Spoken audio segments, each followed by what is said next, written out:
Assalamualaikum warahmatullahi wabarakatuh. Halo teman-teman, nama saya Holly Nuryani. Saya dari kelas PAI 5A UIN Sultan Maulana Hasanuddin Banten. Dalam video kali ini saya akan menjelaskan atau memaparkan sedikit tentang materi mata kuliah pengembangan kurikulum PAI berbasis literasi.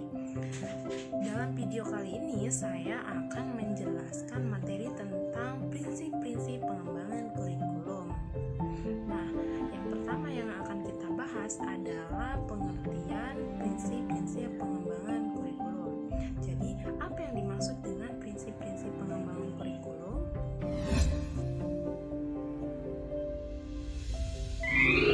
Secara terminologis, prinsip diartikan sebagai sesuatu dari mana sesuatu berasal. Sedangkan secara operasional dalam bidang pendidikan misalnya, prinsip lazim dikatakan sebagai kaidah yang menjiwai sesuatu. Nah, dari pengertian ini dapat kita simpulkan bahwa prinsip pengembangan kurikulum adalah kaidah yang menjiwai penyusunan dan pengembangan kurikulum.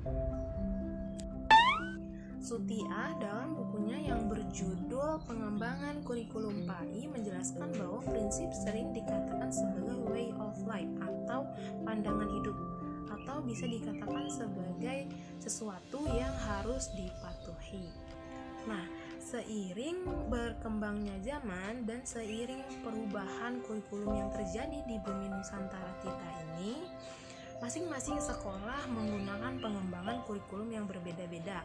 Nah, dalam video kali ini saya akan menjelaskan tentang prinsip-prinsip pengembangan kurikulum, di mana prinsip-prinsipnya dibagi menjadi dua, yaitu prinsip khusus dan prinsip umum.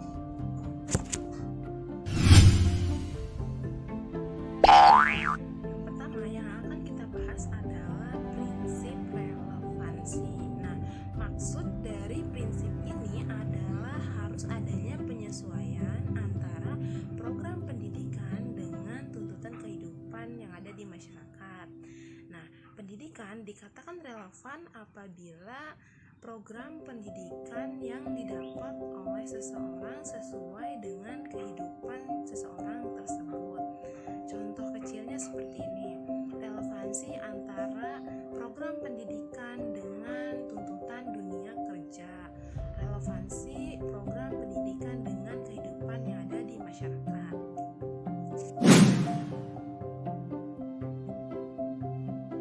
Nah, yang kedua adalah prinsip efektivitas. Nah, maksud dari prinsip ini adalah sejauh mana perencanaan kurikulum dapat dicapai sesuai dengan ketentuan yang telah ditentukan. Contohnya, telah direncanakan 10 program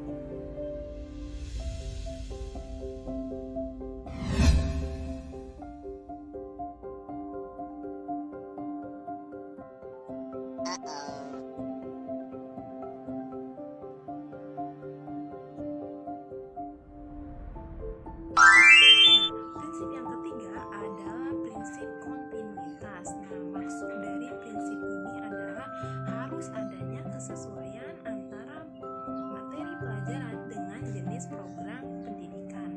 Nah, tujuannya adalah agar si peserta didik tidak mengalami kesulitan apabila peserta didik ini melanjutkan pendidikan ke jenjang yang lebih tinggi. Prinsip yang keempat adalah prinsip fleksibilitas. Nah, prinsip fleksibilitas ini mengandung artian bahwa kurikulum itu tidak kaku. Dalam artian kurikulum itu mempunyai semacam ruang gerak yang memberikan sedikit kebebasan dalam bertindak. Contohnya, fleksibilitas dalam memilih program pendidikan, fleksibilitas dalam memilih program pengembangan pengajaran.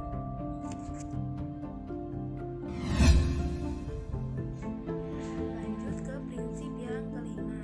Dalam kaitannya dalam proses belajar mengajar, maka proses belajar mengajar dikatakan efisien apabila waktu, biaya, dan usaha yang digunakan diterapkan dalam penyelesaian program pembelajaran itu dapat merealisasikan hasil yang seoptimal mungkin, tentunya dengan pertimbangan yang wajar dan rasional. Dengan kata lain, prinsip ekonomi dalam pengembangan kurikulum harus diterapkan. Selanjutnya kita masuk ke materi prinsip khusus dalam pengembangan kurikulum. Nah, yang pertama ada prinsip yang berkenaan dengan tujuan pendidikan. Dalam prinsip ini terdapat 3 tujuan pendidikan. Yang pertama, tujuan pendidikan jangka panjang, tujuan pendidikan jangka menengah, dan tujuan pendidikan jangka pendek.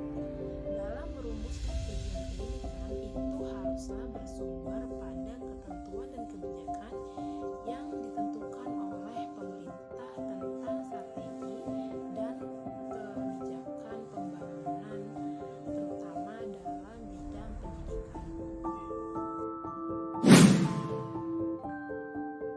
Yang kedua adalah prinsip yang berkenaan dengan pemilihan isi pendidikan. Nah, ada beberapa hal penting yang perlu dilakukan dalam menentukan isi kurikulum pendidikan. Di antaranya yaitu perlunya penjabaran tujuan pendidikan, kemudian isi bahan pelajaran harus meliputi pengetahuan, sikap, dan keterampilan. Terakhir, unit-unit kurikulum harus disusun secara urut dan sistematis.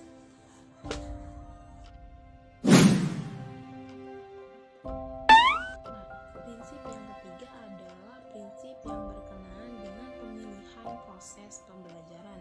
Nah, maksud dari prinsip ini adalah menentukan strategi, pendekatan, metode, dan teknik apa yang harus digunakan dalam proses pembelajaran.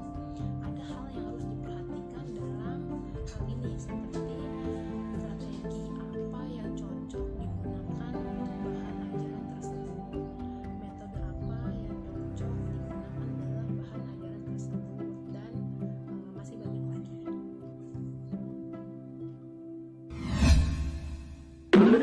Nah, prinsip yang keempat adalah prinsip yang berkenaan dengan pemilihan kegiatan penilaian atau evaluasi.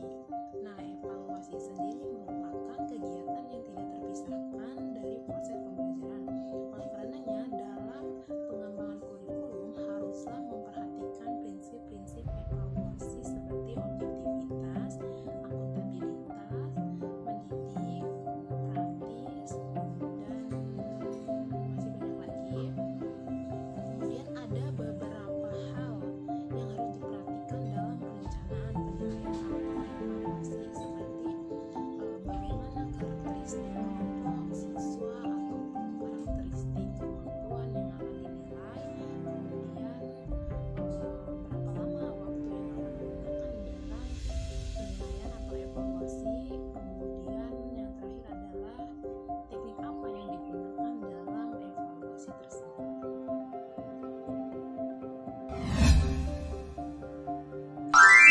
Prinsip yang kelima adalah prinsip yang berkenaan dengan pemilihan media dan alat pembelajaran. Nah, dalam proses pembelajaran tentu harus didukung oleh alat atau media yang tepat.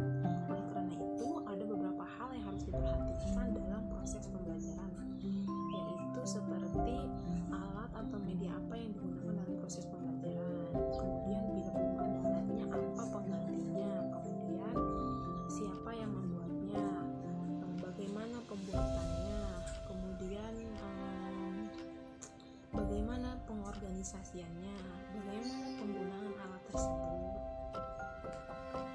Nah, teman-teman, mungkin hanya itu saja yang dapat saya sampaikan. Kurang lebihnya mohon maaf. Assalamualaikum warahmatullahi wabarakatuh.